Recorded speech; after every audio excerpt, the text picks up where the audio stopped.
Hey everyone, today we are going to talk about the processes of change in this very brief recorded lesson, and the PowerPoints are also available for you to access on our DC Connect. So let's start with processes of change and describing what exactly we mean by that. The processes of change align with the stages of change, which we've learned about, and the processes specifically signify when, and they help to explain how a person will shift from one stage of change to the next. And so with that, the processes include internal, so from within the individual, as well as external, looking at the environment and around the individual, activities, experiences, and processes, which are engaged in the attempt to modify whatever the problem behavior. And keep in mind, we're applying this obviously to addictions because that is what this course is about, but stages of change and processes of change can be applied to any change any human makes in life, whether it's a change in exercise or diet or study habits or time management or addictions. Stages of change and processes of change can be applied. And it's important to note that each process of change can encompass multiple techniques, methods, and interventions. Today, we're going to talk about 10 in total processes of change, 5 of which are experiential, meaning they involve the experience of and environment around, which are usually applied at the earlier stages, and then 5 which will be behavioral, which are action strategies, and they're applied at the later stages. So I just want to reinforce the importance of recognizing that the experiential are at the earlier stages and the behavioral are at the later stages. Because again, matching the appropriate process to the stage of change will be meeting the client where he or she is at. Whereas if you're trying to apply behavioral action strategies to a client who is still in pre-contemplative stage, we know that that's going to be a mismatch and it's not going to be a good fit for the client to progress through the stages. Okay, so at the pre-contemplative and contemplative stage of change, so pre-contemplative is the client who is sort of ignorant of the issue, doesn't really care to be there, doesn't see it as a problem, and the contemplative client is the one who is sitting on the fence, sort of deciding whether to change or whether not to change. And so here we're going to talk about the processes of working with those two stages. The first one is already listed there, consciousness raising. Now that sounds like a fancy term, but once I explain it to you guys, it'll totally make sense, and I bet you're already using it in your practice. And it's described as the counselor encouraging the client to begin researching the problem behavior or just to learn more about it. So it might involve a little bit of psychoeducation. And again, it's using your discretion as to when you would introduce some of that psychoeducation, research, or information to your client. Because again, if I'm imagining a client who's in the pre-contemplative stage and has no interest in being there, I'm not going to start listing off all the facts of their harmful substance use when they clearly won't be listening or caring to hear any of that. But in general, consciousness raising would involve things like psychoeducation or just drawing from the client some reflective listening skills when he or she brings up information that they've heard about their substance use or that they know or that they think about their substance use. Reflecting that back can help to raise consciousness around the issue.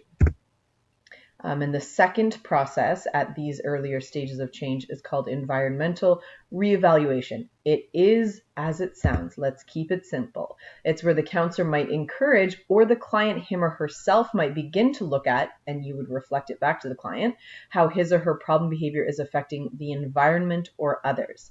So what impact is my daily weed smoking having on the people in my life? And that could be drawn on, maybe the client was referred to come and see you by a family or a friend, or maybe they've been in trouble with, they've had some legal issues. And so that would help with environmental reevaluation. What impact is your substance use having on others around you?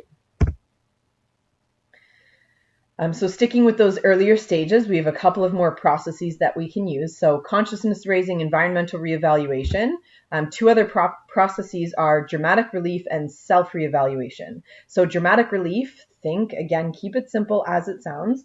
Excuse me. Think about drama and acting. So dramatic relief can involve role play. So having the client imagine the nagging others, or doing kind of like two-chair work where you ask the client, okay, what is it that your significant other is nagging you about your smoking habit or about your maybe it's injection drug use or cocaine habit, and allow the client to have opportunity to speak to the experience of what he or she sees from the eyes of others, from the focus and the view of others, and then the impact it has on the client. This is going to help with emotional arousal. It might be followed by some relief. And again, you're helping the client to sort of navigate and hopefully shift in making progress on their stages of change. And then the other one is self-reevaluation, which is going to be similar to environmental reevaluation, except instead of looking at the impact on others around the individual or the environment, you're looking at the impact on the individual, him or herself. And again, clients might take some time to get there. This might be more appropriate really for the contemplative rather than the pre-contemplative stage, when the client is thinking about whether or not to make a change and looking at how it's affecting him or her, and the pros or cons of staying the same. All right, so those are some of the processes for pre-contemplative and contemplative stage. So we've covered 4 of the 10 so far. Now we're going to talk about the preparation stage. So the preparation stage is where the person is testing the waters. So again, they might be imagining what it would be like to make change. They've passed that sort of contemplative deciding, and they're preparing to make a change. So think about some processes just in general of how you might work with a client at that stage. So the 2 that we're going to talk about here are self-liberation and social liberation. So they sound similar, but they'll differ a little bit. Self-liberation is where the counselor might encourage, or the client, him or herself, might begin to choose and commit to a best course of action. So the client might say, New Year's Eve, or New Year's Day, let's go with New Year's Day, that's probably more fitting. New Year's Day, I am going to cut back on my drinking, and I'm only going to drink on Saturday and Sunday and not at all Monday through Friday. Okay, that might be the client's self-liberation goal. And of course, you're going to be realistic depending on where the client's baseline is and help them to set that as a goal and put it into action. Okay, so that's the preparation stage, self-liberation.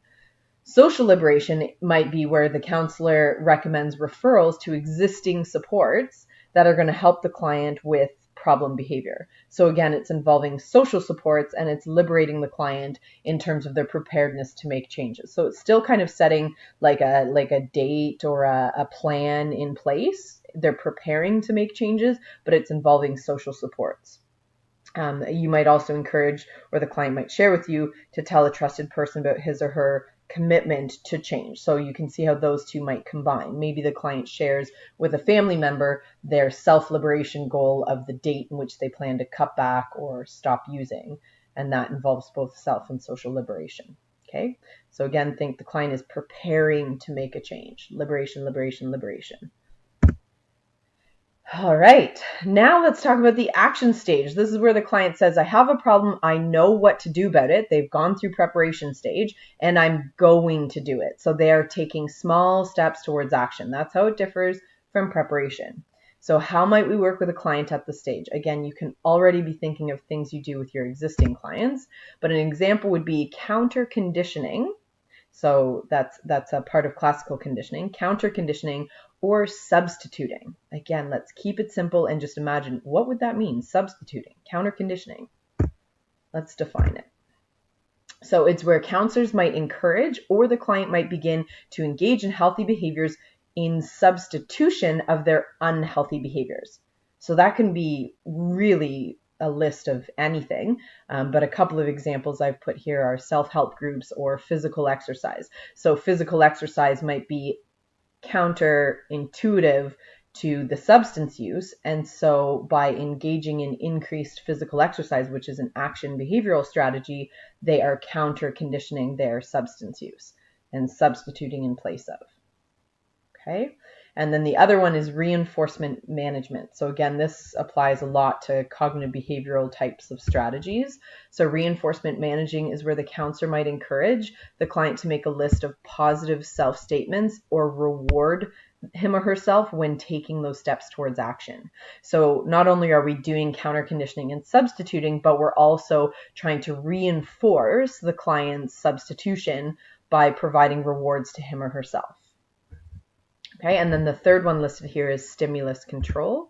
So again, these are all behavioral strategies, you can tell. And stimulus control is removing the temptation from your environment. So if the client is at the contemplative or the preparation stage of change, they might not be quite ready to remove those stimuli from his or her environment that are triggering for him or her to use. You as a counselor might wish that the client would, but they might not be ready at that stage. An action behavioral strategy would be to get rid of the paraphernalia or to stop hanging out with persons that they associate with substance use, and that is removing the temptation from their environment. So that would be more applicable to the action stage, which again shows you the importance of matching the process to the stage. All right, so that was 9 of the 10. So now we're on to the maintenance stage, which is where the person says, I beat my problem, I'm doing well. And usually this is 6 or more months of maintaining change. So working with a client, you could repeat the stimulus control. So making sure that they have reduced their exposure to, and they've desensitized their triggering response to any of the stimuli that would previously have triggered their desire to use the substance. And again, this can be paraphernalia. It can also be locations, like a bar that they would commonly go to or friends that they would typically hang out with. It can be any of that for stimulus control.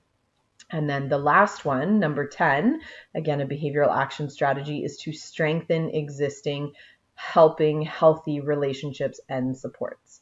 So any of the relationships that the client has built into his or her life that are helping and healthy, you want to strengthen that. So again, it's reinforcement principles and helping to guide the strengthening of that. All right, so that defines all of the 10 processes of change. Again, it's really important that you recognize that the experiential processes go with the earlier stages, and then there's some shift that happens at the preparation stage, and then the behavioral action strategies fit with the later stages of change. We want to match the process to the stage so that we're meeting the client where he or she is at. I hope that was helpful.